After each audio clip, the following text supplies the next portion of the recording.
وَإِذْ قَالَ عِيسَى ابْنُ مَرْيَمَ يَا بَنِي إِسْرَائِيلَ إِنِّي رَسُولُ اللَّهِ إِلَيْكُمْ مُصَدِّقًا لِمَا بَيْنَ يَدَيَّ مِنَ التَّوْرَاةِ وَمُبَشِّرًا بِرَسُولٍ يَأْتِي مِن بَعْدِي اسْمُهُ أَحْمَدُ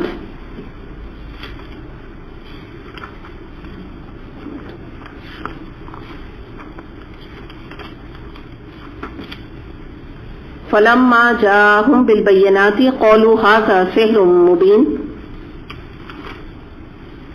یاد کرو عیسیٰ ابن مریم کی وہ بات جو اس نے کہی تھی، اے بنی اسرائیل میں تمہاری طرف اللہ کا بھیجا ہوا رسول ہوں، تصدیق کرنے والا ہوں اس تورات کی جو مجھ سے پہلے آئی ہوئی موجود ہے۔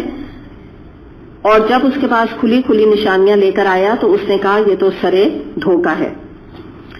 اب اس کو دیکھتے ہیں یہاں کیا ذکر کیا جا رہا ہے۔ یہاں ذکر کیا جا رہا ہے عیسیٰ علیہ السلام کا، اور بتایا جا رہا ہے کہ عیسیٰ علیہ السلام کا قصہ یہاں بتایا گیا کہ بنی اسرائیل نے جس طرح سے، آپ کو پتہ ہے ابھی ہم نے بات کی کہ موسیٰ علیہ السلام کی نافرمانی کی، اسی طرح سے بنی اسرائیل کا ایک اور بھی بہت بڑا آپ سمجھ لیجئے کہ گناہ تھا، یا آپ کہہ لیجئے کہ ان کی خطا تھی۔ وہ کیا تھی کہ انہوں نے موسیٰ علیہ السلام کے ساتھ ساتھ عیسیٰ علیہ السلام کا بھی انکار کیا جب ان کے پاس وہ آئے تعلیمات لے کے۔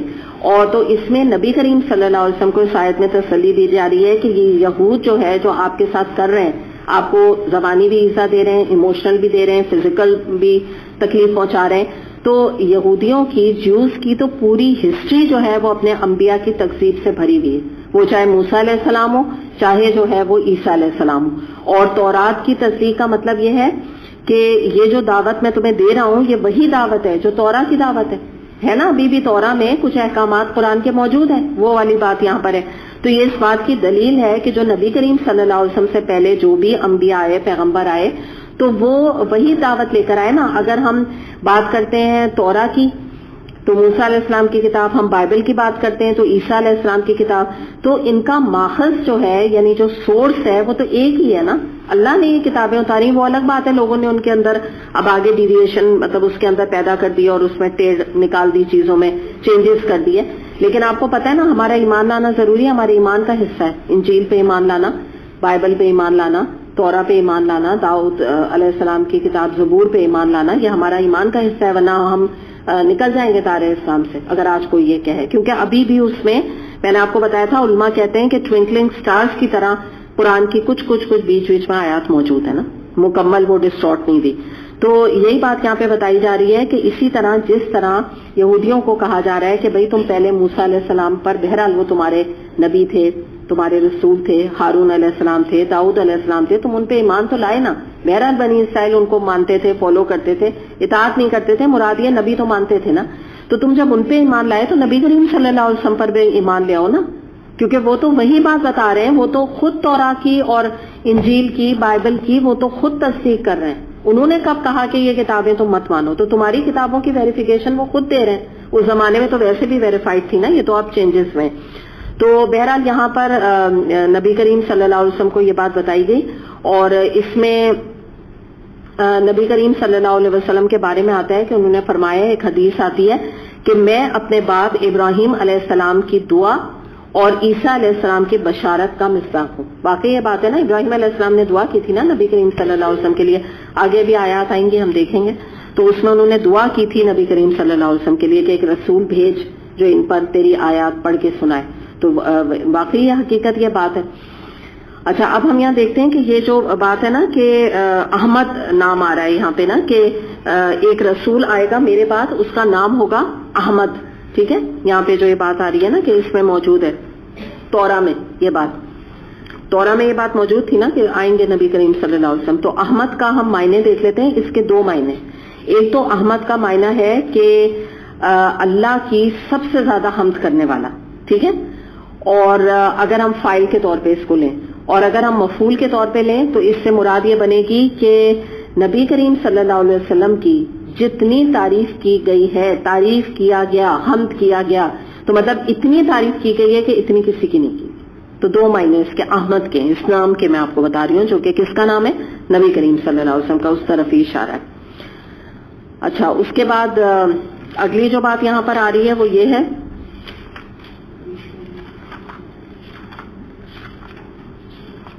بیچ میں پیجز ہیں، اور جب وہ ان کے پاس کھلی کھلی نشانیاں لے کر آیا، کون لے کر آئے تھے کھلی کھلی نشانیاں؟ نہیں، عیسیٰ علیہ السلام کی طرف بھی اشارہ ہے، اور آپ کو پتہ ہے نا موسیٰ علیہ السلام کا بھی. تو انہوں نے کیا کہا تھا؟ دھوکہ ہے. جب موسیٰ علیہ السلام نشانیاں کیا لائے تھے؟ ان کا عصا تھا نا، اس کو کیا کہا؟ یہ بھی دھوکہ ہے. وہ جب سانپ بن گیا تو اس کو جادو قرار دیا، فلاں کیا. عیسیٰ علیہ السلام بھی جو معجزات ان کو دیے گئے تھے نا کہ وہ اندھے کو جو ہے وہ مادر ذات اندھے کو وہ بینا کر دیتے تھے، پھر اس کے علاوہ جو مرے ہوئے لوگ تھے ان کو جلا اٹھاتے تھے، برس والے کی کیور کر دیتے تھے. تو یہ بھی انہوں نے ان کا بھی انکار کیا. تو بہرحال یہاں پہ اس کا بھی ذکر ہے. اور پھر بخاری کی ایک حدیث ہم دیکھتے ہیں، نبی کریم صلی اللہ علیہ وسلم نے فرمایا کہ میں محمد ہوں، میں ہی احمد ہوں، اور اللہ تعالیٰ میرے ذریعے سے کفر کو مٹا دے گا، اور قیامت میں میں سب سے پہلے اٹھایا جاؤں گا اور لوگ میرے بعد اکٹھے کیے جائیں گے، اور میں ہی عاقب ہوں، یعنی میرے بعد کوئی نبی نہیں آئے گا. تو یہ اس سے بھی ہمیں پتہ چلتا ہے کہ نبی کریم صلی اللہ علیہ وسلم نے بھی یہ ویریفائی کیا کہ میرا نام احمد ہے، جیسا کہ قرآن میں بھی موجود ہے کہ کسی اور کی طرف یہ اشارہ نہیں ہے، آپ ہی کی طرف ہے. آگے دیکھتے ہیں آیت نمبر 7. وَمَنْ أَظْلَمُ مِمَّنِ افْتَرَىٰ عَلَى اللَّهِ كَذِبًا وَهُوَ يُدْعَىٰ إِلَى الْإِسْلام وَاللَّهُ لَا يَهْدِي الْقَوْمَ الظَّالِمِينَ. اب بھلا اس شخص سے بڑا ظالم اور کون ہوگا جو اللہ پر جھوٹے بہتان باندھے، حالانکہ اسے اسلام اللہ کے آگے سر تاج جھکا دینے کی دعوت دی جا رہی ہو. ایسے ظالموں کو اللہ ہدایت نہیں دیا کرتا. یعنی مراد کیا ہے کہ یہ اللہ پہ جھوٹ باندھنا ہے کہ کوئی نبی کو کہہ دے کہ اللہ کی یہ اولاد ہے، یا یہ ہے کہ جو کوئی جانور ہے اللہ نے ان کو حرام نہیں کیا، ان کو جو ہے حرام ٹھہرا لے، جیسے کہ مشرکین کیا کرتے تھے. تو یہاں پر یہ بات بتائی جا رہی ہے کہ یہ تمام چیزیں افتراء علی اللہ ہیں، اللہ پہ جھوٹ باندھنا ہے. جیسے مثال کے طور پہ کچھ ایسے خود ساختہ احکامات کو اللہ کی طرف منسوخ کر لینا، مشرکین بھی کرتے تھے، کفار بھی کرتے تھے. اس کے علاوہ آج کے دور میں کچھ اقوال کو بجائے یہ کہنا کہ فلاں کا قول ہے اللہ کی طرف نسبت دے دینا، یاد نہیں آ رہا کہہ دیا یہ تو قرآن میں آتا ہے، یا کوئی حدیث کو کہہ دیا یا قرآن میں آتا ہے. تو یہ بھی چیزیں جو ہے نا غلط ہیں، یہ اس کا ارتکاب نہیں کرنا چاہیے انسان کو. اور بعض دفعہ یہ کہ کچھ چیزوں پہ اللہ نے کوئی اس کی دلیل نہیں دی، نہ قرآن میں ملتی ہے، اس کے اوپر ثواب ہے اور اس کے اوپر اجر ہے اور اس کے اوپر جنت ہے، خود سے ہی کہہ دینا کہ اس کے اوپر جنت ہے، واجب ہو گئی. جس نے میلاد کیا اس کے اوپر جنت واجب ہو گئی. اس طرح کی باتیں نا لوگ کرتے ہیں کہ بھئی ہم فلاں نیک کام کر رہے ہیں، کیونکہ ہمیں اس سے جنت ملے گی. تو اس طرح کی یہ تمام باتیں جس کا یہاں پہ ذکر کیا جا رہا ہے کہ یہ جو ہے ایسے یہ ظلم کرنے والے لوگ ہیں جو کہ اللہ کے کلام میں اس کی بات کو آگے پیچھے ٹیڑھ میڑ کر کے حقیقت کو جو ہے چھپا دیتے ہیں، اور جو ڈیویشنز ہوتی ہیں اس کو ہائی لائٹ کرتے ہیں. تو ظاہر ہے وہ ایک طرح سے ظلم کے مرتکب ہو رہے ہیں. آگے دیکھتے ہیں آیت نمبر 8. یریدون لیطفئوا نور اللہ بافواہہم واللہ متم نورہ ولو کرہ الکافرون. یہ لوگ اپنے منہ کی پھونکوں سے اللہ کے نور کو بجھانا چاہتے ہیں، اور اللہ کا فیصلہ یہ ہے کہ وہ اپنے نور کو پورا پھیلا کر رہے گا خواہ کافروں کو کتنا ہی ناگوار ہو. ٹھیک ہے، اب اس کو دیکھتے ہیں. یعنی مراد کیا ہے نور سے؟ دیکھیں تو پہلی بات آپ کو پتا ہے نور سے مراد قرآن ہے، ٹھیک ہے، لیکن یہاں پہ مفسرین نے نور کے اور بھی معنی لیے ہیں. نور سے مراد اسلام بھی ہو سکتا ہے، یا وہ دلائل بھی ہو سکتے ہیں، وہ برہان اور روشنی بھی ہو سکتی ہے جو کہ قرآن کے احکامات کے ضمن میں آئی ہے قرآن میں. تو یہ بیسکلی قرآن ہی معنی نکل گیا، کیونکہ جو احکامات ہیں وہ بھی تو قرآن کے اندر ہی موجود ہے نا. تو مراد یہ ہے کہ یہ جو کافر ہیں ان کا ہمیشہ سے یہ مشن رہا ہے، آج سے نہیں پہلے سے، نبی کریم صلی اللہ علیہ وسلم کے وقت سے، کہ انہوں نے کوشش یہ کی کہ اللہ کے نور کو، اللہ کے دین کو، دین اسلام کو، اللہ کی کتاب کو، کلام کو، نبی کریم صلی اللہ علیہ وسلم کی ذات کے حوالے سے یہ جتنا زیادہ ذک یا تکلیف یا اس کو نیچا کرنا کی کوشش کر سکتے ہیں یہ کرتے ہیں، یا انسلٹ کرنا یا مسلمانوں کو ڈیگریڈ کرنا، دین کو ڈیگریڈ کرنا. لیکن بات کیا ہے، ہمارا ایمان کس بات پر ہے کہ یہ دین تو نافذ ہوگا ہر صورت انشاءاللہ تعالی. ہمیں پتہ ہے نا کہ جو عروج ہے وہ دین اسلام کو ملے گا، اللہ کے دین کو ملے گا، اللہ کی کتاب آخری وقت تک انشاءاللہ ایک اوتھینٹک کتاب کے طور پہ اس دنیا میں رہے گی. تو بات کیا ہے کہ آپ اور میں یہ دیکھیں کہ ہمارا کتنا حصہ پڑے گا. یہ اس کتاب کی حفاظت کے لیے مومن چاہیے نا، کمیٹڈ لوگ چاہیے کہ جو دین اسلام کو اٹھانے والے ہوں خود قرآن پڑھیں، پھر عمل کریں، پھر اس پیغام کو آگے پہنچائیں.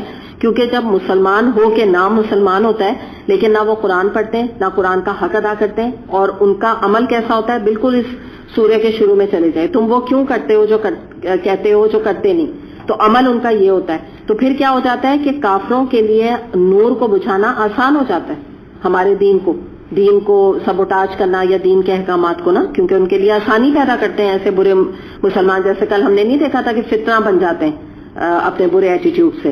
تو بات یہ ہے کہ اللہ نے تو رسول کو بھیجا، پہلے بھی ابھی سے پہلے والی آیت میں ہم نے دیکھا، کس لیے؟ دین کو غالب کرنے کے لیے، دین کو پوری دنیا میں پھیلانے کے لیے. دین اسلام کا یہ حق ہے کہ یہ پوری دنیا میں امپلیمنٹ ہو، کیونکہ اللہ کی زمین پر اللہ کا نام بلند ہونا چاہیے نا، اور کسی کا رائٹ ہی نہیں ہے. اللہ کا نام بلند ہو، اللہ کا رائٹ ہے نا یہ. تو بات کیا ہے کہ مشرکین کو تو ناگوار ہوگی یہ چیز نا، ہر صورت ہوگی. مشرکین ہو گئے، کفار ہو گئے، ان کو تو ناگوار ہوگی.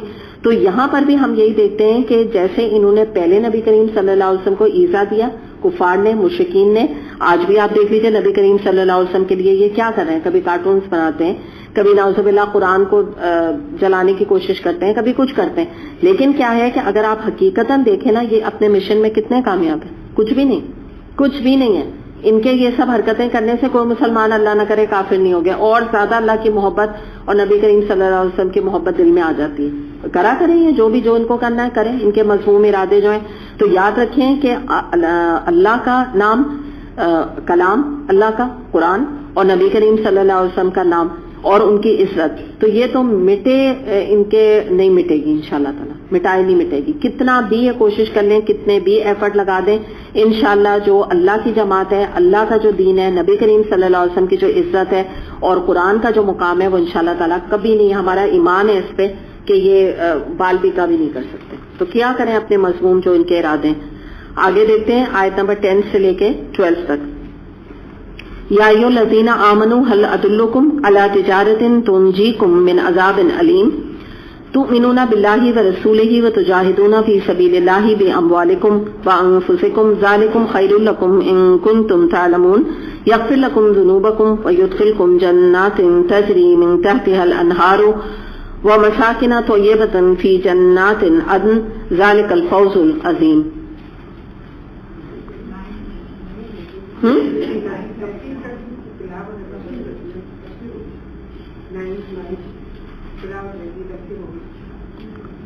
نہیں ابھی نہیں دی ہے پوری، میں نے کہا کون سی والی ابھی آپ کے سامنے پڑھی؟ 9 پڑھی ہے نا.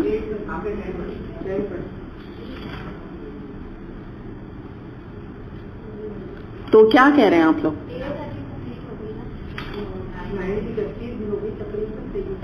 تلاوت نہیں کی ہے میں نے. اچھا سوری، ٹھیک ہے. آپ لوگ کہہ رہے ہیں 9 سے تلاوت کروں. ہاں ٹھیک ہے. هو الذی ارسل رسولہ بالہدی ودین الحق لیظہرہ علی الدین کلہ ولو کرہ المشرکون. یہ کہہ رہے ہیں نا آپ لوگ. ہاں تفسیر ہو گئی ہے اس کی. ٹھیک ہے چلیں اس کو تو میں کمپلیٹ کر لوں نا. آیت نمبر یہ 11 تک میں نے پڑھی ہے نا، 12 پڑھتی ہوں. جی پڑھ لی ہے نا. چلیں اب یہاں سے ہم اس کو دیکھتے ہیں. وہی تو ہے جس نے اپنے رسول کو ہدایت اور دین حق کے ساتھ بھیجا تاکہ اسے پورے کے پورے دین پر غالب کر دے، خواہ مشرکین کو کتنا ہی ناگوار ہو. یہ ابھی میں اور کروں گی، ٹھیک ہے. ابھی میں نے پیچھے جو بات آپ کو ایکچولی اس سے لگ رہا ہے جو میں نے کہا نا ان کو کتنا ناگوار ہو، لیکن جو اس کی تفسیر ہے وہ دوبارہ سے اس میں ابھی ہوگی. آگے بھی ایک ہی موضوع ہے. رسول کو دین حق کے ساتھ بھیجا تاکہ اسے پورے کے پورے دین پر غالب کر دے، خواہ مشرکین کو کتنا ہی ناگوار ہو. اے لوگوں جو ایمان لائے ہو، میں بتاؤں تم کو وہ تجارت جو تمہیں عذاب علیم سے بچا دے.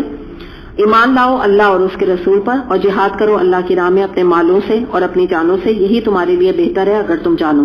اللہ تمہارے گناہ معاف کر دے گا، تم کو ایسے باغوں میں داخل کرے گا جن کے نیچے نہریں بہتی ہوں گی، اور ابدی قیام کی جنتوں میں بہترین گھر تمہیں عطا فرمائے گا.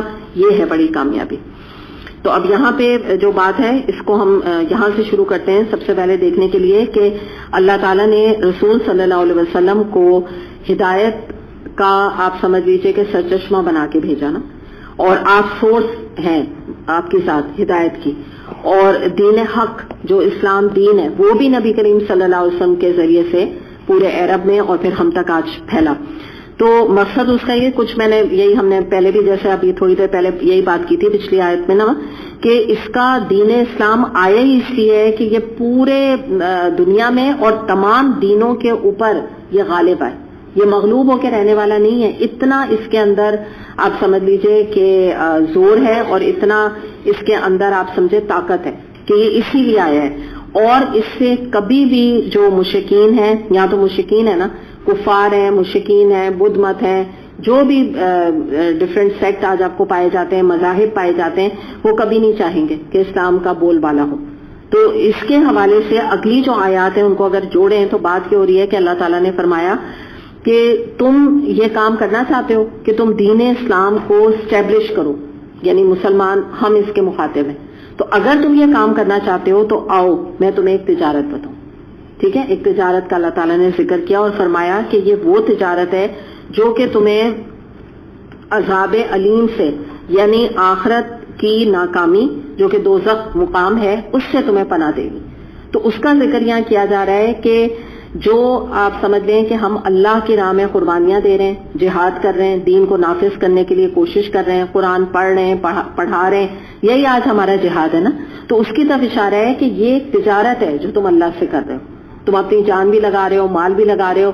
کیا تجارت ہے کہ اس کے بدلے میں جب تم یہ اپنی قربانیاں دے دے کر تم ایک بزنس اللہ سے کر رہے ہو، اپنے جان کو، مال کو ہائیسٹ بڈر کے ہاتھوں تم اپنے آپ کو بیچ رہے ہو، تو تمہیں اس میں بڑا نفع ہوگا. اور وہ نفع کیا ہوگا؟ ظاہر سی بات ہے بالکل اپوزٹ جو انجام عذاب علیم کا کیا ہے کہ تمہیں بڑی بڑی جنات میں اللہ تعالیٰ داخل کرے گا. جیسا کہ سورہ توبہ آیت نمبر 111 میں بھی آتا ہے، اللہ نے مومنوں سے ان کی جانوں اور مالوں کا سودا جنت کے بدلے میں کیا.